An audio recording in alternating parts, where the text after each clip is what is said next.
PSML കഴിഞ്ഞ professionals primarily ഈ lab technician അല്ലെങ്കിൽ ലാബ് ടെക്നോളജിസ്റ്റ് അല്ലെങ്കിൽ ഏതെങ്കിലും ഒരു ക്ലിനിക്കൽ ഫീൽഡിലേക്ക് ലാബ് അസിസ്റ്റൻ്റ് ആയിട്ടോ ഇന്റേൺ ആയിട്ടോ ഒരു ഹോസ്പിറ്റലിലേക്ക് പോകുന്നതിന് പ്രധാന റീസൺ എന്ന് പറയുന്നത് PSMLT കോഴ്സ് കഴിഞ്ഞു കഴിഞ്ഞാൽ വേറെ എന്താണ് ഓപ്ഷൻ എന്നുള്ളതിനെ പറ്റി ഒരു ധാരണയില്ലാത്തത് കൊണ്ടാണ്. എൻ്റെ ഒരു വിശ്വാസം അനുസരിച്ചിട്ട് BSc-MLT കോഴ്സ് എന്ന് പറയുന്നത് ലാബ് ടെക്നീഷ്യനോ അല്ലെങ്കിൽ ടെക്നോളജിസ്റ്റോ ആകാൻ വേണ്ടിയിട്ടുള്ള കോഴ്സ് അല്ല എന്ന് വിശ്വസിക്കുന്ന ഒരാളാണ് ഞാൻ. പ്രധാന കാരണം എന്ന് പറയുന്നത് നമ്മുടെ ഇന്ന് കേരളത്തിലാണെന്നുണ്ടെങ്കിലും ഇന്ത്യയിലാണെന്നുണ്ടെങ്കിലും ഏതൊരു നാഷണൽ ലെവൽ ഇൻസ്റ്റിറ്റ്യൂഷനിലാണെന്നുണ്ടെങ്കിലും ഏതൊരു multi speciality super speciality quaternary care ഹോസ്പിറ്റൽസിലാണെങ്കിൽ തന്നെയും അവിടേക്കുള്ള ലബോറട്ടറി ഡിപ്പാർട്ട്മെൻറ്റിലെ ജോലി എന്ന് പറയുന്നത് പൊതുവേ നമ്മുടെ നാട്ടിൽ നിന്ന് ഡിപ്ലോമ MLT കഴിഞ്ഞ പ്രൊഫഷണൽസിന് ചെയ്യാൻ പറ്റുന്ന അത്രയേ ഉള്ളൂ. കാരണം ഡിപ്ലോമ MLT കഴിഞ്ഞ പ്രൊഫഷണൽസിന് അത്യാവശ്യം വളരെ നല്ല രീതിയിലുള്ള പ്രാക്ടിക്കൽ സ്കില്ലും പ്രാക്ടിക്കൽ നോളജും തിയറട്ടിക്കൽ നോളജും ഒക്കെ ഉള്ളവരാണ്. അപ്പോൾ പിന്നെ BSc-MLT കോഴ്സ് എന്തിനാണ് നടത്തുന്നതെന്ന് ചോദിച്ചു കഴിഞ്ഞാൽ BSc-MLT കോഴ്സ് കൊണ്ട് ഉദ്ദേശിക്കുന്നത് ഏകദേശം എൻ്റെ വിശ്വാസം ശരിയാണെന്നുണ്ടെങ്കിൽ അറൗണ്ട് 5800 അവേഴ്സോളം BSc-MLT കഴിയുന്ന ഒരു പ്രൊഫഷണൽ ഈ പറയുന്ന MLT സബ്ജക്റ്റുകൾ പഠിക്കുന്നുണ്ട്. അതിൽ ഈ സബ്ജക്റ്റുകൾ ഓരോ സബ്ജക്റ്റിൻ്റെ കീഴിലും ആയിട്ട് കുറേ സബ്ജക്റ്റുകളുണ്ട്. അപ്പോൾ മൈക്രോബയോളജി ആണെങ്കിൽ ബാക്ടീരിയോളജി, വൈറോളജി, സീറോളജി, അങ്ങനെ പാരസിറ്റോളജി, എൻറ്റമോളജി, അങ്ങനെ നോക്കുകയാണെന്നുണ്ടെങ്കിൽ നിയർലി 35 സബ്ജക്റ്റോളം ഒരു BSc-MLT ഗ്രാജുവേറ്റ് പഠിച്ച് പുറത്തേക്ക് ഇറങ്ങുന്നുണ്ട്. അപ്പോൾ ഇത്രയും തിയറട്ടിക്കൽ നോളജ് എന്തിനാണ് എന്നുള്ളൊരു വലിയൊരു ചോദ്യചിഹ്നമാണ്. അപ്പോൾ അതിൻ്റെ ഉത്തരവെന്ന് പറയുന്നത് BSc-MLT കോഴ്സ് എന്ന് പറയുന്നതിൻ്റെ അൾട്ടിമേറ്റ് എയിം എന്ന് പറയുന്നത് ഈ പറയുന്ന ഒരു റൊട്ടീൻ ഡയഗ്നോസ്റ്റിക് ലബോറട്ടറിയിലെ ടെക്നീഷ്യൻ ടെക്നോളജിസ്റ്റ് പോസ്റ്റുകൾക്ക് പോകുക എന്നുള്ളതല്ല. അപ്പോൾ അതുകൊണ്ട് തന്നെയാണ് ഇപ്പം നിങ്ങൾ ഈ കേരളത്തിലാണെന്നുണ്ടെങ്കിലും കേരളത്തിന് വെളിയിലാണെന്നുണ്ടെങ്കിലും ലാബ് ടെക്നീഷ്യൻ ടെക്നോളജിസ്റ്റിൻ്റെ സാലറി നോക്കിക്കഴിഞ്ഞാൽ മനസ്സിലാവുന്ന ഒരു കാര്യം എന്ന് പറയുന്നത് it is not going beyond 15,000 or 20,000 rupees maximum, right? ആ ഒരു എമൗണ്ടിന് മേളിലേക്ക് പോകുന്നില്ല. അതിന് പ്രധാന കാരണം എന്ന് പറയുന്നത് ഡിപ്ലോമക്കാർക്ക് കൊടുക്കാൻ പറ്റുന്ന ഒരു സാലറിയാണ് ഈ പറയുന്ന 20,000 എന്ന് പറയുന്ന ഒരു കട്ട് ഓഫ്. അതിന് കൂടുതൽ വാങ്ങിക്കുന്ന ഡിപ്ലോമക്കാർ ഒരുപാട് പേരുണ്ട്. അപ്പോൾ ഈ ഒരു സാഹചര്യത്തിൽ നമുക്ക് BSc-MLT കഴിഞ്ഞതിന് ശേഷം ഒരു ഓപ്പർച്യൂണിറ്റി കിട്ടാത്തതിൻ്റെ പേരിൽ പോയി പിന്നെ മുമ്പിലുള്ള ഒരു ഓപ്ഷൻ എന്ന് പറയുന്നത് ടെക്നീഷ്യൻ ടെക്നോളജിസ്റ്റിൻ്റെ പോസ്റ്റ് മാത്രമാണ്. അപ്പോൾ അതിലേക്ക് പോയി നമ്മൾ ജോയിൻ ചെയ്യും. അപ്പോൾ അൾട്ടിമേറ്റ്ലി ആ ഒരു പോസ്റ്റ് ഡിപ്ലോമക്കാർക്ക് റിസർവ് ചെയ്ത് വെച്ചേക്കുന്നതാണ്. PSc-കാർ വന്നു എന്ന് കരുതിയിട്ട് അവിടെ പ്രത്യേകിച്ചിട്ട് മാറ്റമൊന്നും വരാനില്ല. അതിപ്പോൾ നിങ്ങൾക്ക് ഹയർ ക്വാളിഫിക്കേഷൻ ഉണ്ടെന്ന് കരുതിയിട്ട് സാലറിയും കൂട്ടി തരാൻ പോകുന്നില്ല. കാരണം ഡിപ്ലോമ ചെയ്യേണ്ട ജോലിയാണെന്ന് BSc-കാർ ചെയ്യുന്നത്. അപ്പോൾ BSc ചെയ്യേണ്ട ജോലി എന്താണെന്നുള്ള ചോദ്യചിഹ്നമാണ്. അപ്പോൾ ഇതുമായി ബന്ധപ്പെട്ട് നോക്കുകയാണെന്നുണ്ടെങ്കിൽ ഞാൻ നേരത്തെ പറഞ്ഞ പോലെ ഇപ്പോൾ ഒരു 5,800 അവേഴ്സ് അല്ലെങ്കിൽ 6,000 അവേഴ്സ് ഒക്കെ പഠിക്കുന്ന ഒരു പ്രൊഫഷണലിന് അവരുടെ തിയറട്ടിക്കൽ നോളജ് അല്ലെങ്കിൽ പ്രാക്ടിക്കൽ നോളജ് ഒരുപാട് ഡൊമൈനിലേക്ക് അപ്ലൈ ചെയ്യുകയാണെന്നുണ്ടെങ്കിൽ they can build a very successful career beyond this lab technician technologist ടാഗിൽ നിന്ന് മാറിയിട്ട്. അപ്പോൾ അതെന്തൊക്കെയാണെന്ന് വളരെ വേഗത്തിലൊന്ന് പരിശോധിച്ച് നോക്കുകയാണെന്നുണ്ടെങ്കിൽ ഫസ്റ്റ് നമുക്ക് കൺസിഡർ ചെയ്യാൻ പറ്റുന്നതെന്ന് പറയുന്നത് ലബോറട്ടറി ഓപ്പറേഷനാണ്. ലബോറട്ടറി ഓപ്പറേഷൻസ് എന്ന് പറയുന്നത് ബേസിക്കലി ഏതെങ്കിലും ഒരു നാഷണൽ ലെവൽ ഡയഗ്നോസ്റ്റിക് എടുത്ത് നോക്കുകയാണെന്നുണ്ടെങ്കിൽ അവിടെ മിനിമം ഒരു 3,000 to 5,000 to 8,000 സാമ്പിൾസ് ഒക്കെ ഒരു റീജിയണൽ ലാബിൽ പ്രോസസ് ചെയ്യുന്നുണ്ടാവും. ഇപ്പോൾ ഉദാഹരണം പറയുകയാണെങ്കിൽ അജിലസിൻ്റെയോ അല്ലെങ്കിൽ മെട്രോപോളിസിൻ്റെയോ തൈറോക്കെയറിൻ്റെയോ അല്ലെങ്കിൽ ഡോക്ടർ സ്ലാൽ പാത്ത് ലാബിൻ്റെയോ ഒക്കെ ഒരു സെൻട്രൽ ലാബ് എടുത്ത് റീജിയണൽ സെൻട്രൽ ലാബ് എടുത്ത് നോക്കുകയാണെന്നുണ്ടെങ്കിൽ അവിടെ ഒരു average 5,000 samples per day process ചെയ്യുന്നുണ്ടാവും. അപ്പോൾ ഒരു ഡിപ്പാർട്ട്മെൻറ്റ് തന്നെ നോക്കുകയാണെങ്കിൽ ബയോകെമിസ്ട്രിനെ നോക്കുകയാണെങ്കിൽ അവിടെ ഇമ്മ്യൂണോളജിക്കോ അല്ലെങ്കിൽ ഹോർമോൺസിനോ അല്ലെന്നുണ്ടെങ്കിൽ അതുമായി ബന്ധപ്പെട്ടിട്ടുള്ള പ്രൊഫൈലുകൾക്കൊക്കെ പ്രത്യേകം മെഷീനുകളുണ്ടാവും. അപ്പോൾ ഇപ്പോൾ ഇമ്മ്യൂണോളജി നോക്കുകയാണെങ്കിൽ ഇപ്പോൾ 4-5 മെഷീൻസ് ഉണ്ടാവും. അതുപോലെ തന്നെ ബയോകെമിസ്ട്രി, മൈക്രോബയോളജി, ഹെമറ്റോളജി എല്ലാ ഡിപ്പാർട്ട്മെൻറ്റിലും ഒരു കോമ്പിനേഷൻ ആയിരിക്കും. അപ്പോൾ ഇവിടെ BSc-MLT-കാർ ഓപ്പറേഷൻസിലേക്ക് വന്നുള്ള പ്രധാന അഡ്വാൻറ്റേജ് എന്താണെന്ന് വെച്ച് കഴിഞ്ഞാൽ BSc-MLT-കാർ ഈ പറയുന്ന സബ്ജക്റ്റുകളെല്ലാം തന്നെ ഇപ്പോൾ മൈക്രോബയോളജി ആണെന്നുണ്ടെങ്കിൽ biochemistry, histopathology, blood bank, haematology ഇത്തരത്തിലുള്ള എല്ലാ സബ്ജക്റ്റുകളും നിങ്ങൾ പഠിച്ചു പോകുന്നുണ്ട്. അപ്പോൾ പൊതുവേ ഒരു ക്ലിനിക്കൽ പ്ലേസ്മെൻ്റ് ഒക്കെ കഴിഞ്ഞ് പുറത്തേക്ക് വരുന്ന പ്രൊഫഷണൽസിന് ഈ ലാബുകൾ തമ്മിലൊരു അണ്ടർസ്റ്റാൻഡിങ് ഉണ്ടാവും, റൈറ്റ്? ഈ ഹെമറ്റോളജി എങ്ങനെയാണ് ഫംഗ്ഷൻ ചെയ്യുന്നത്, ബയോകെമിസ്ട്രി എങ്ങനെയാണെന്നുള്ളത്. ഇപ്പോൾ BSc-MLT-കാർ മാറ്റി നിർത്തിയിട്ട് മൈക്രോബയോളജി, ബയോകെമിസ്ട്രിക്കാർ ഈ ഓപ്പറേഷൻസിലേക്ക് വന്നു കഴിഞ്ഞാൽ ഒരു ഡിസഡ്വാൻറ്റേജ് എന്താണെന്ന് വെച്ച് കഴിഞ്ഞാൽ മൈക്രോബയോളജിക്കാർക്ക് മൈക്രോബയോളജി കാര്യങ്ങൾ മാത്രമേ അറിയുള്ളൂ, ബയോകെമിസ്ട്രിക്കാർക്ക് ബയോകെമിസ്ട്രി അറിയുള്ളൂ. ഇനി ഇത് രണ്ടും അല്ലാതെ ഡയഗ്നോസ്റ്റിക്സിന് പുറത്തു നിന്ന ആൾക്കാരെന്ന് പറയുന്നത് അവർക്ക് ഇതുമായി ബന്ധപ്പെട്ട ഒരു ധാരണ ഉണ്ടാകത്തില്ല. അപ്പോൾ അവർ പഠിച്ചെടുക്കുന്ന കാര്യങ്ങളാണ്. ഇവർ എത്ര പഠിച്ചെന്ന് പറഞ്ഞാലും 5 വർഷം കൊണ്ട് BSc-MLT-കാർ പഠിച്ച നോളജ് ഒരിക്കലും ഇവർക്ക് പ്രാക്ടിക്കൽ ആപ്ലിക്കേഷനിൽ കിട്ടാൻ പോകുന്നില്ല. തിയറട്ടിക്കൽ നോളജാണ് ഞാൻ പറയുന്നത്. അപ്പോൾ അതുകൊണ്ട് തന്നെ ഓപ്പറേഷൻസിലേക്ക് BSc-MLT-കാർ ഫോക്കസ് ചെയ്യുകയാണെന്നുണ്ടെങ്കിൽ നിങ്ങൾക്ക് ലബോറട്ടറി ഓപ്പറേഷൻസ് എന്ന് പറയുന്നത് പ്രൈമർലി ലാബിൻ്റെ കോർഡിനേഷൻ, സ്റ്റാഫിൻ്റെ റൊട്ടേഷൻസ് മാനേജ്മെൻറ്റ്, സാമ്പിൾ മാനേജ്മെൻറ്റ്, റിയേജൻറ്റിൻ്റെ പ്രൊക്യൂർമെൻറ്റ്, അത്തരത്തിലുള്ള കാര്യങ്ങളും monitoring, reagent control, document control, ഇതുമായി ബന്ധപ്പെട്ട ലാബ് ഓപ്പറേറ്റ് ചെയ്യാൻ വേണ്ടിയിട്ട് അവിടെ എന്തൊക്കെ റെസ്പോൺസിബിലിറ്റീസ് ഹാൻഡിൽ ചെയ്യണം ഇതെല്ലാം വരുന്നൊരു ഏരിയ ആണ് ഓപ്പറേഷൻസ് മാനേജ്മെൻറ്റ് എന്ന് പറയുന്നത്. അവിടെ പ്രധാനമായിട്ടും വേണ്ടുന്നത് നമുക്ക് ടീം ഹാൻഡ്ലിംഗ് സ്കിൽസ് ഉണ്ടായിരിക്കണം, ടീം കോർഡിനേഷൻ സ്കിൽ ഉണ്ടായിരിക്കണം. അത് കൂടാതെ നല്ല കമ്മ്യൂണിക്കേഷൻ സ്കിൽ ഉണ്ടാകണം, ലീഡർഷിപ്പ് സ്കിൽ ഉണ്ടാകണം, നിങ്ങൾ പറഞ്ഞു കഴിഞ്ഞാൽ സ്റ്റാഫ് കേൾക്കണം, അത്തരത്തിലുള്ളൊരു ആറ്റിറ്റ്യൂഡ് ഉള്ളവരായിരിക്കണം. ഒരിക്കലും നമുക്ക് റൂഡായിട്ട് അവിടെ ബിഹേവ് ചെയ്യാൻ പറ്റത്തില്ല. ഇതൊരു വളരെ ടാക്ടിക്കായിട്ട് ഹാൻഡിൽ ചെയ്തുകൊണ്ട് പോകേണ്ട ഒരു പൊസിഷനാണ് ഓപ്പറേഷൻസ് എന്ന് പറയുന്നത്. രണ്ടാമത് നോക്കുകയാണെന്നുണ്ടെങ്കിൽ നമുക്ക് ക്വാളിറ്റി അഷുറൻസ് നോക്കാം. ക്വാളിറ്റി അഷുറൻസ് എന്ന് പ്രൈമറിലി നമ്മൾ പറയുമ്പോൾ പൊതുവെ എല്ലാവരും പറയുന്നത്, ഞാൻ ISO 15189 2012-2022 സർട്ടിഫിക്കറ്റ് ചെയ്തു, ഞാൻ ഇന്റേണൽ ക്വാളിറ്റി ഓഡിറ്ററാണ്. ഇത് ആക്ച്വലി ഒരു വിരോധാഭാസമാണ്. ഇതിന്റെ പ്രധാന കാരണം എന്ന് വെച്ച് കഴിഞ്ഞാൽ, ഒരു 4 ദിവസത്തെ കോഴ്സ് കൊണ്ടൊന്നും പഠിച്ചെടുക്കാൻ പറ്റുന്ന കാര്യമല്ല ക്വാളിറ്റി അഷുറൻസും ക്വാളിറ്റി കൺട്രോളും ഇന്റേണൽ ഓഡിറ്റിംഗ് ഒന്നും തന്നെ. അപ്പോൾ ഇത് എവിടെയാണ് ആർക്കാണ് യൂസ്ഫുൾ ആകുന്നതെന്ന് വെച്ച് കഴിഞ്ഞാൽ, ഓൾറെഡി ക്വാളിറ്റി അഷുറൻസിൽ വർക്ക് ചെയ്യുന്ന ഒരാൾക്ക് ഓഡിറ്റിങ്ങിൻ്റെ പ്രധാനമായും ക്വാളിറ്റി മാനേജ്മെൻറ്റും ക്വാളിറ്റി അഷുറൻസും ക്വാളിറ്റി കൺട്രോൾ എന്ന് പറഞ്ഞ 2 തരത്തിലുള്ള കാര്യങ്ങളുണ്ട്. ഒന്നെന്ന് പറയുന്നത്, നമ്മൾ കൊടുക്കുന്ന ലാബിലെ മെഷീനിൽ കൊടുക്കുന്ന സാമ്പിളിൻ്റെ റിപ്പോർട്ട് അനുസരിച്ചിട്ട് അത് വെസ്റ്റ് ഗാർഡ് റൂൾസ് അനുസരിച്ചിട്ടോ അല്ലെങ്കിൽ വേറെ ഏതെങ്കിലും പ്രോട്ടോക്കോളുകൾ ഫോളോ ചെയ്തിട്ട് ആ വാല്യൂസ് ഇന്നാണോ ഔട്ടാണോ, അതിൻ്റെ കറക്റ്റീവ് ആക്ഷൻസ്, അതിൻ്റെ പ്രിവെൻറ്റീവ് ആക്ഷൻസ്, അതിൻ്റെ ട്രബിൾ ഷൂട്ടിങ്, ഇത്തരത്തിലുള്ള കാര്യങ്ങളൊക്കെ ഫോക്കസ് ചെയ്യുന്നതിനാണ് ക്വാളിറ്റി കൺട്രോൾ എന്ന് പറയുന്നത്.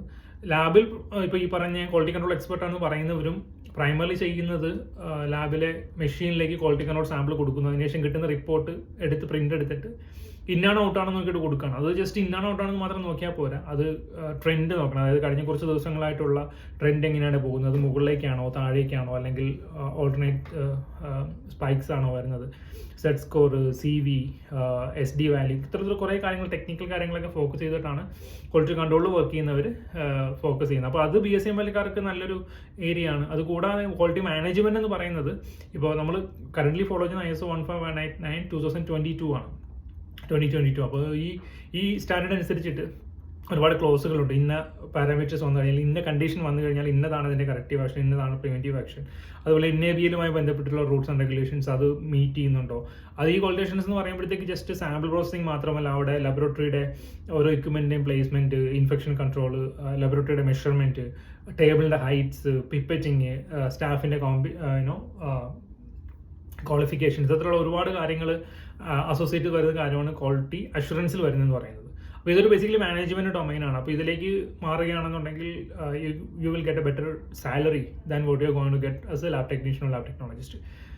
മൂന്നാമതൊരു ഏരിയ എന്ന് പറയുന്നത് സെയിൽസ് മാനേജ്മെന്റ് ആണ്. സോ സെയിൽസിൽ പൊതുവെ ഈ BPharm കഴിഞ്ഞിട്ടോ അല്ലെങ്കിൽ MBA കഴിഞ്ഞിട്ടുള്ളവരൊക്കെയാണ് വന്ന് വർക്ക് ചെയ്യുന്നത്. ഇവിടെ BSMLക്കാർ വന്നാൽ ഒരു അഡ്വാൻറ്റേജ് എന്ന് വെച്ച് കഴിഞ്ഞാൽ, അല്ല അതിന് മുൻപ് ഈ മറ്റുള്ളൊരു നോൺ MLT ബാക്ക്ഗ്രൗണ്ട് ഉള്ളൊരു വർക്ക് ചെയ്യുമ്പോൾ ഡിസഡ്വാൻറ്റേജ് എന്ന് വെച്ച് കഴിഞ്ഞാൽ, ഇപ്പോൾ BPharm കഴിഞ്ഞ ഒരാൾ ഈ sales management diagnostic sales handle ചെയ്യുകയാണെന്നുണ്ടെങ്കിൽ അവർക്ക് ഈ പറയുന്ന പോലെ ഏതെങ്കിലും ഒരു ഡൊമൈൻ ആയിരിക്കും ഒരു ഹാൻഡിൽ. ഹെമറ്റോളജിയിലെ ഒരു എന്താ പറയുക, CBC എന്ന് പറഞ്ഞൊരു പാരാമീറ്റർ ആയിരിക്കും ചിലപ്പോൾ അവർ ഹാൻഡിൽ ചെയ്യുന്നത്. അപ്പോൾ അവരത് സെല്ല് ചെയ്യാൻ വേണ്ടിയിട്ട് അതുമായി ബന്ധപ്പെട്ടുള്ള ഇൻഫർമേഷൻസ് ഒക്കെ അവർ കാണാതെ പഠിച്ച് പോയി പ്രസന്റ് ചെയ്യുന്നുണ്ടാവും. ഇതുമായി ബന്ധപ്പെട്ടിട്ട് ഒരു ബ്ലഡ് കൗണ്ട് അല്ലെങ്കിൽ ബാക്ടീരിയൽ ഇൻഫെക്ഷൻ സസ്പെക്റ്റഡ് ആയിട്ടുള്ളൊരു ബ്ലഡ് പാരാമീറ്റേഴ്സ് വന്നു കഴിഞ്ഞാൽ, അവിടെ ബ്ലഡ് കൾച്ചറുമായി ബന്ധപ്പെട്ട ഒരു ക്വസ്റ്റ്യൻ ചോദിച്ചു കഴിഞ്ഞാൽ ഒരു പക്ഷേ ഈ പ്രൊഫഷണൽ ആൻസർ ചെയ്യാൻ പറ്റിയെന്ന് വരില്ല. അപ്പോൾ ഇവിടെയാണ് നമ്മളുടെ BSMLക്കാർ വന്ന അഡ്വാൻറ്റേജ്. ഇപ്പോൾ നിങ്ങൾ ഹെമറ്റോളജി ഹാൻഡിൽ ചെയ്യുന്നവരാണെന്നുണ്ടെങ്കിലും ഇതുമായി ഡയറക്ട്ലി അസോസിയേറ്റഡ് ആയിട്ടുള്ള ഒരു മൈക്രോബയോളജി പാരാമീറ്ററിനെ കുറിച്ച് ചോദിക്കുകയാണെങ്കിലോ, അല്ലെങ്കിൽ CRPനെ കുറിച്ചിട്ട്, ഇപ്പോൾ ഇൻഫെക്ഷൻ സൈഡിലേക്ക് അവർ പറയുമ്പോൾ CRPയുടെ ലെവൽ കൂടുന്നത്. അപ്പോൾ CRP, ബ്ലഡ് കൾച്ചർ, അതുപോലെ CBC, ഇതെല്ലാം തന്നെ ഇന്റർ കണക്റ്റഡ് ആണ്. അപ്പോൾ ഇതുമായി ബന്ധപ്പെട്ടുള്ള ഇന്റർ കണക്റ്റിംഗ് ക്വസ്റ്റ്യൻസ് വന്നു കഴിഞ്ഞാൽ നിങ്ങൾക്ക് you can give something better than ഒരു നോൺ ഡയഗ്നോസ്റ്റിക് ബാക്ക്ഗ്രൗണ്ട് കൊടുക്കുന്നതിനേക്കാൾ ബെറ്റർ ആയിട്ട് എന്തെങ്കിലും കൊടുക്കാൻ സാധിക്കും.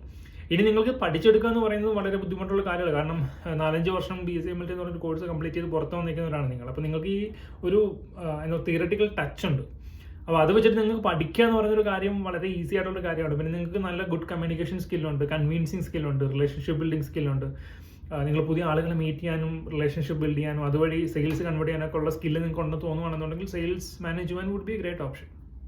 പിന്നെ നിങ്ങൾക്ക് നോക്കാൻ പറ്റുന്നത് പ്രൊഡക്റ്റ് മാനേജ്മെന്റ് ആണ്. പ്രൊഡക്റ്റ് മാനേജ്മെന്റ് പൊതുവേ ഞാൻ റെക്കമെൻഡ് ചെയ്യുന്നതെന്ന് പറയുന്നത് സ്റ്റുഡിയസ് ആയിട്ടുള്ള, അതായത് BSMLT റാങ്ക് ഹോൾഡേഴ്സ് ആയിട്ടുള്ള, അല്ലെങ്കിൽ പഠിക്കാനൊക്കെ ഒരുപാട് താല്പര്യമുള്ള, റിസർച്ചുമായി ബന്ധപ്പെട്ടിട്ട് ഫോക്കസ് ചെയ്യാൻ താല്പര്യമുള്ള പ്രൊഫഷണൽസിനാണ് പൊതുവെ പ്രൊഡക്റ്റ് മാനേജ്മെന്റ് ഞാൻ റെക്കമെൻഡ് ചെയ്യുന്നത്. പ്രൊഡക്റ്റ് മാനേജ്മെന്റ് എന്ന് പറയുന്നത് ഒരു വലിയ ഡയഗ്നോസ്റ്റിക് കമ്പനിയിൽ അവിടെ ഒരിക്കലും ഒരു പാനലുകളും മറ്റൊരാളുടെ നിന്ന് കോപ്പി പേസ്റ്റ് ചെയ്ത് കൊണ്ടുവരുന്നതായിരിക്കത്തില്ല. മറിച്ച് അവർ ഈ ലോകത്ത് ഏതൊരു പുതിയ ഇൻഫെക്ഷൻ വരുന്ന സമയത്ത്, ഉദാഹരണം പറയുകയാണെങ്കിൽ കോവിഡ് വന്ന സമയത്ത് നമ്മൾ ആദ്യം ആന്റിജൻ കിറ്റ് വന്നു, പിന്നെ ആന്റിബോഡി കിറ്റ് വന്നു, പിന്നെ RT-PCR വന്നു. അപ്പോൾ ഇതെന്ന് പറയുന്ന ഒരു പ്രൊഡക്റ്റ് ഡെവലപ്മെന്റിന്റെ വർക്ക് ചെയ്തത് വഴി പുതിയൊരു ഇൻഫെക്ഷൻ ചൈനയിൽ വന്നെന്നും അതുമായി ബന്ധപ്പെട്ടിട്ടുള്ള സീക്വൻസിങ് റിപ്പോർട്ടുകളൊക്കെ പബ്ലിക് ഡൊമൈനിൽ അവൈലബിൾ ആയി തുടങ്ങിയ സമയത്താണ് നമ്മുടെ ഇന്ത്യയിലെ മാനുഫാക്ചേഴ്സിൻ്റെ പ്രൊഡക്റ്റ് ഡിപ്പാർട്ട്മെൻറ്റ് ഇതിനെക്കുറിച്ച് വായിക്കുകയും അപ്പോൾ ഇതിൽ സർഫസ് ആൻറ്റിജൻ ഉണ്ട്. അപ്പോൾ സർഫസ് ആൻറ്റിജൻ നമുക്ക് ഡിറ്റക്ട് ചെയ്യാൻ സാധിച്ചു കഴിഞ്ഞാൽ ഇതിൻ്റെ പ്രസൻസ് നമുക്ക് ഈസിലി ഐഡൻറ്റിഫൈ ചെയ്യാൻ പറ്റും. അപ്പോൾ സർഫസ് ആൻറ്റിജൻ വരണമെന്നുണ്ടെങ്കിൽ അതിന് കറസ്പോണ്ടിങ് ആയിട്ടുള്ള ആൻറ്റിബോഡി ഡെവലപ്പ് ചെയ്യണം.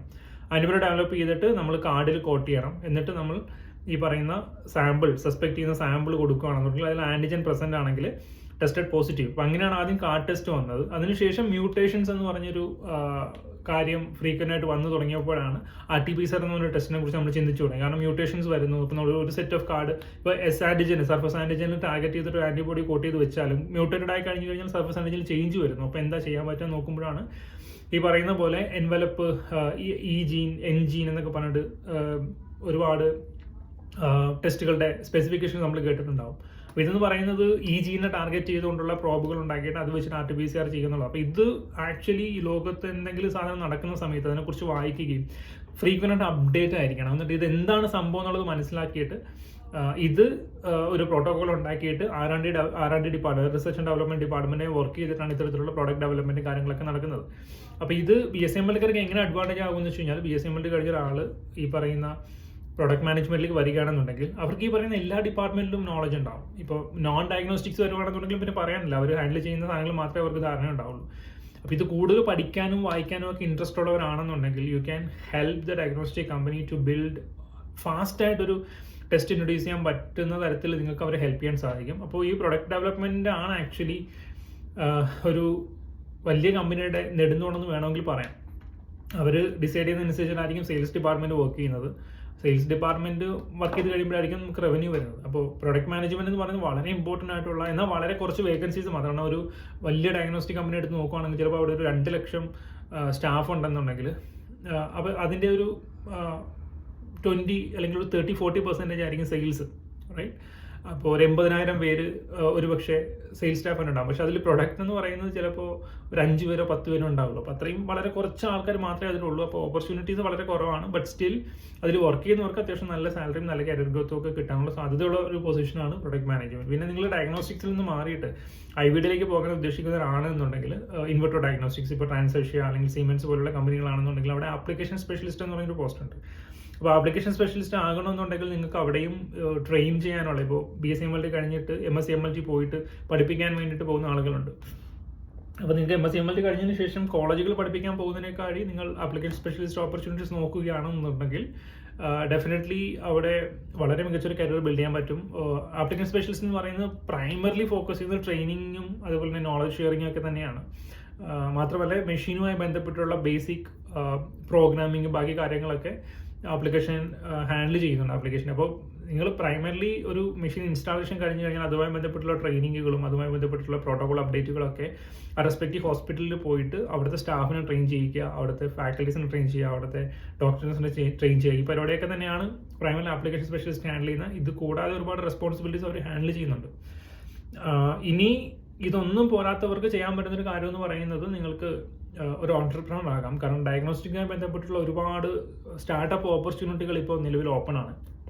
അപ്പോൾ നിങ്ങൾക്ക് ഒന്നുമില്ലെന്നുണ്ടെങ്കിൽ വളരെ ബേസിക് ആയിട്ടുള്ളൊരു ഡയഗ്നോസ്റ്റിക് കമ്പനി സ്റ്റാർട്ട് ചെയ്യാം. ഡയഗ്നോസ്റ്റിക് കമ്പനി എന്ന് പറയുമ്പോൾ നിങ്ങൾ നാട്ടിലൊരു ചെറുകിട ലാബ് തുടങ്ങുന്നതിനേക്കാൾ കുറച്ചുകൂടി എഫക്റ്റീവായിട്ട് സ്കെയിലിംഗ് ഒക്കെ ഫോക്കസ് ചെയ്തുകൊണ്ട് ഒരുപാട് ഒരു എന്താ പറയുക സിറ്റി ഫോക്കസ് ചെയ്തുകൊണ്ട് ഒരു ഡയഗ്നോസ്റ്റിക് കമ്പനി തുടങ്ങാൻ ആഗ്രഹിക്കുന്നവരാണെന്നുണ്ടെങ്കിൽ നിങ്ങൾ ബിസിനസ്സുമായി ബന്ധപ്പെട്ടുള്ള കാര്യങ്ങൾ പഠിച്ചെടുക്കാൻ സാധിക്കുകയാണെന്നുണ്ടെങ്കിൽ നിങ്ങൾക്ക് സ്റ്റാർട്ടപ്സിലേക്കോ അല്ലെന്നുണ്ടെങ്കിൽ ഈ പറയുന്ന ഓൺടർപ്രണർഷിപ്പിലേക്കോ ഡയറക്റ്റ്ലി പോകാൻ സാധിക്കുന്നതാണ്. അപ്പോൾ ഈ ഇത്തരത്തിലുള്ള ഓപ്പർച്യൂണിറ്റികളൊക്കെ BSMLT കഴിഞ്ഞ പ്രൊഫഷണൽസിനെ എക്സ്പ്ലോർ ചെയ്യാൻ പറ്റുന്നതാണ്. പക്ഷേ ഇതിൽ ഡിപ്ലോമക്കാർക്ക് ഒന്ന് ഹാൻഡിൽ ചെയ്യാൻ പറ്റുമെന്ന് വെച്ച് കഴിഞ്ഞാൽ എക്സ്പോഷർ ഭയങ്കര കുറവായിരിക്കും. കാരണം ഒന്നാമത് 2 വർഷം മാത്രം പഠിച്ചിറങ്ങുന്ന അല്ലെങ്കിൽ 3 വർഷം കൊണ്ട് പുറത്തേക്ക് ഇറങ്ങുന്ന പ്രൊഫഷണൽസാണ് ഡിപ്ലോമക്കാർ. അപ്പോൾ അതുകൊണ്ട് തന്നെ അവരുടെ പ്രാക്ടിക്കൽ എക്സ്പോഷർ വളരെ കൂടുതലാണ്, തിയറിക്കൽ എക്സ്പോഷർ വളരെ കുറവായിരിക്കും പഠിക്കുന്ന സമയത്ത്. BSMLTക്കാരുടെ അത്രയും ഉണ്ടാവില്ല. അപ്പോൾ അതുകൊണ്ട് തന്നെ ഡിപ്ലോമക്കാർക്ക് എക്സ്പ്ലോർ ചെയ്യാൻ പറ്റുമെന്ന് ചോദിച്ചു കഴിഞ്ഞാൽ എക്സ്പ്ലോർ ചെയ്യാൻ പറ്റാകില്ല. നിങ്ങൾ പഠിച്ചെടുക്കാൻ റെഡി ആണെന്നുണ്ടെങ്കിൽ definitely you can go for it.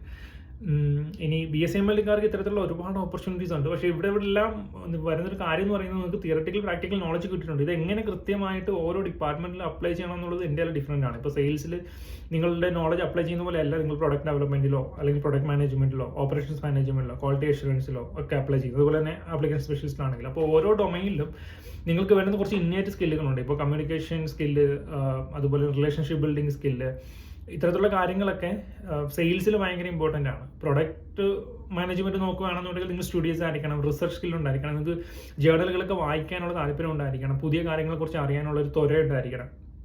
ഇത്തരത്തിലുള്ള കാര്യങ്ങളൊക്കെ ആയിരിക്കണം ഈ പറയുന്ന പ്രോഡക്റ്റ് മാനേജ്മെൻറ്റ് ബന്ധപ്പെട്ട്. ഓപ്പറേഷൻസ് മാനേജ്മെൻറ്റ് നോക്കുകയാണെങ്കിൽ ടീം ഹാൻഡ്ലിംഗ് ഉണ്ടായിരിക്കണം, അതുപോലെ ലീഡർഷിപ്പ് സ്കിൽ ഉണ്ടായിരിക്കണം, സൂപ്പർവൈസറി സ്കിൽ ഉണ്ടായിരിക്കണം, ഡ്യൂ ഡിലിജൻസ് എന്ന് പറയുന്നത് ഭയങ്കര ഇമ്പോർട്ടൻ്റ് ആണ്. നിങ്ങൾക്കൊരു മിസ്റ്റേക്സും അവിടെ വരുത്താൻ പാടില്ല, റൈറ്റ്? 100% കംപ്ലയിൻസ് ആയിരിക്കണം.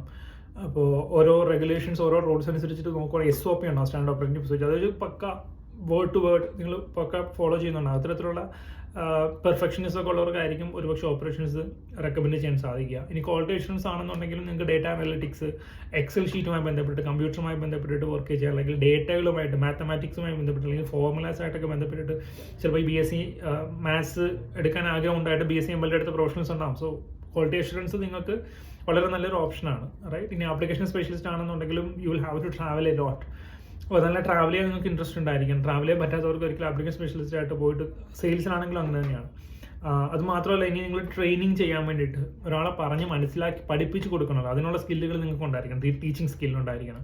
അപ്പോൾ ഇത്തരത്തിലുള്ള കാര്യങ്ങൾ, അപ്പോൾ ഓരോ പ്രൊഫഷനും അല്ലെങ്കിൽ ഓരോ ഡൊമൈനും ഓരോ സ്കില്ലുകൾ വേണം. അപ്പോൾ അത് നിങ്ങൾക്ക് നിങ്ങളുടെ ഇന്നേറ്റ് സ്കിൽ എന്താണെന്നുള്ളത് മനസ്സിലാക്കിയതിന് ശേഷം അതുമായി അലൈൻഡ് ആയിട്ടുള്ള ഒരു കാര്യം ചെയ്യാൻ ശ്രമിക്കുകയാണ് ചെയ്യേണ്ടത്. പിന്നെ ഡയറക്റ്റ്ലി ഈ പ്രോഗ്രാമിലോട്ടൊക്കെ അല്ലെങ്കിൽ ഈ ഒരു ഡിപ്പാർട്ട്മെന്റിലോട്ടൊക്കെ എൻട്രി കിട്ടുമെന്ന് ചോദിച്ചു കഴിഞ്ഞാൽ വളരെ ബുദ്ധിമുട്ടാണ്. കാരണം നിങ്ങൾ ഇന്റർവ്യൂ അറ്റൻഡ് ചെയ്യുന്ന സമയത്ത് ഇതുമായി ബന്ധപ്പെട്ടുള്ള ടെക്നിക്കൽ ക്വസ്റ്റ്യൻസ് ചോദിക്കുന്നുണ്ടാവും. അപ്പോൾ ഈ ടെക്നിക്കൽ ക്വസ്റ്റ്യൻസിനെ കുറിച്ചിട്ട് നിങ്ങൾ അവെയർ ആയിരിക്കണം. അപ്പോൾ അത് നിങ്ങൾ യൂട്യൂബിലും അതുപോലെ നിങ്ങളുടെ ഒരു ഗൂഗിളിലൊക്കെ സെർച്ച് ചെയ്ത് കഴിഞ്ഞാൽ, ഇപ്പോൾ നിങ്ങൾക്ക് സെയിൽസ് പോകാനാണ് താല്പര്യം എന്നുണ്ടെങ്കിൽ സെയിൽസിൻ്റെ ബേസിക്സ് എന്താണെന്നുള്ളത് നിങ്ങൾ അറിഞ്ഞിരിക്കണം. പ്രൊഡക്റ്റ് മാനേജ്മെന്റ് ആണെന്നുണ്ടെങ്കിൽ അതിന്റെ ബേസിക്സ് എന്താണെന്ന് അറിഞ്ഞിരിക്കണം. ഓപ്പറേഷൻസിന്റെ ബേസിക്സ് എന്താണെന്ന് അറിഞ്ഞിരിക്കണം. അപ്പോൾ ഇന്റർവ്യൂ ചെല്ലുന്ന സമയത്ത് നിങ്ങൾ ഫ്രഷർ ആണെന്നുണ്ടെങ്കിൽ നിങ്ങൾക്കൊരു എൻട്രി കിട്ടണമെന്നുണ്ടെങ്കിൽ you are going to compete with MBA graduate or BPharm graduate or any other non medicos, right? അതുപോലെ തന്നെ BSc MLTക്ക് അതുള്ളവർ തന്നെ ഒരുപാട് പേര് ഇപ്പോൾ ഈ ഒരു ഡൊമൈനിലോട്ടൊക്കെ ടേൺ ചെയ്ത് തുടങ്ങിയിട്ടുണ്ട്. അപ്പോൾ ഇവിടെയൊക്കെ ചെല്ലുകയാണെന്നുണ്ടെങ്കിൽ ഈ പറഞ്ഞ പൊസിഷനിലൊക്കെ നിങ്ങൾക്കൊരു എക്സിക്യൂട്ടീവായിട്ട് സ്റ്റാർട്ട് ചെയ്യാം. അത് കഴിഞ്ഞിട്ട് senior executive, assistant manager, deputy manager, senior manager, അതുപോലെ തന്നെ ഡെപ്യൂട്ടി ജനറൽ അല്ലെങ്കിൽ assistant general manager, deputy general manager, general manager, assistant vice president, ഇങ്ങനെ കുറേ പൊസിഷൻസ് ഉണ്ട്. ഇങ്ങനെ മുകളിലേക്ക് പോകാൻ പറ്റും. അപ്പോൾ ഇങ്ങോട്ടൊക്കെ പോകുന്ന സമയത്ത് ആ പൊസിഷൻ അനുസരിച്ചിട്ടുള്ള ഡിസർവിംഗ് ആയിട്ടുള്ള സാലറി ഹൈക്ക് നമുക്ക് പൊതുവെ ഉണ്ടാവും. അപ്പോൾ ലാബ് ടെക്നീഷ്യൻ ടെക്നോളജീസ് നോക്കുകയാണെങ്കിൽ ആദ്യം ട്രെയിനിങ് ആയിട്ട് തുടങ്ങുമായിരിക്കും. Technician, senior technician, technologist, senior technologist, supervisor കഴിഞ്ഞു. അവിടെയും ഒരു ലാബറട്ടറിയുടെ മാനേജർ എന്ന് പറയുന്നത് എപ്പോഴും ഒരു ഓപ്പറേഷൻസ് ഹാൻഡിൽ ചെയ്ത ഒരാളായിരിക്കും അവിടെ മാനേജറായിട്ട് വരിക. ഒരിക്കലും ലാബ് ടെക്നീഷ്യൻ, ടെക്നോളജിസ്റ്റ് അവിടെ മാനേജറായിട്ട് വരില്ലായിരിക്കും. സാധ്യത വളരെ കുറവാണ്. ഇനി വരുന്നുണ്ടെങ്കിലും അവർ ലാബിൽ നിന്ന് മാറി ഓപ്പറേഷൻസിലേക്ക് മാറുമ്പോഴായിരിക്കും അവരവിടെ മാനേജർ പൊസിഷനിലോട്ട് വരുന്നത്. അപ്പോൾ ഇത്തരത്തിലുള്ള ഒരുപാട് ഓപ്പർച്യൂണിറ്റീസ് നിലവിൽ അവൈലബിൾ ആണ്. അപ്പോൾ അതൊക്കെ എക്സ്പ്ലോർ ചെയ്യുക എന്നുള്ളതാണ് പ്രൈമറിയിൽ ചെയ്യേണ്ടത്. പക്ഷേ പ്രധാന ഒരു ഡ്രോബാക്കായിട്ട് ഞാൻ മനസ്സിലാക്കുന്നത് പറയുന്നത്, നമുക്ക് പലർക്കും എന്താണ് BSc MLT കഴിഞ്ഞാൽ ചെയ്യേണ്ടത് അല്ലെങ്കിൽ ചെയ്യാൻ സാധിക്കുക എന്നതിനെ പറ്റി ഒരു ക്ലിയർ ഐഡിയ ഇല്ല. അതാണ് ഇതിൻ്റെ ഒരു പ്രധാന കാരണം. സോ ഞാനിപ്പോൾ ഒരു പ്രോഗ്രാം ഡെവലപ്പ് ചെയ്യുന്നതിൻ്റെ ഭാഗമായിട്ട് വർക്ക് ചെയ്തുകൊണ്ടിരിക്കുകയാണ്. So I hope we can come up with a very interesting programme very soon. അങ്ങനെ വരികയാണെന്നുണ്ടെങ്കിൽ ഈ ഒരു ഷീൽഡ് ഉണ്ടല്ലോ, അപ്പോൾ നിങ്ങൾ എങ്ങനെ എക്സ്പ്ലോർ ചെയ്യണം എന്നുള്ളൊരു ഷീൽഡ് മാറ്റിയിട്ട് എല്ലാവർക്കും ആക്സസ് കിട്ടുന്ന രീതിയിൽ അല്ലെങ്കിൽ എല്ലാവർക്കും മനസ്സിലാകുന്ന രീതിയിൽ പ്രോഗ്രാം ബിൽഡ് ചെയ്യാനുള്ളൊരു പ്രോസസ്സിലാണ് ഞങ്ങളിപ്പോൾ. So I hope we can come up with a programme very soon. Thank you so much.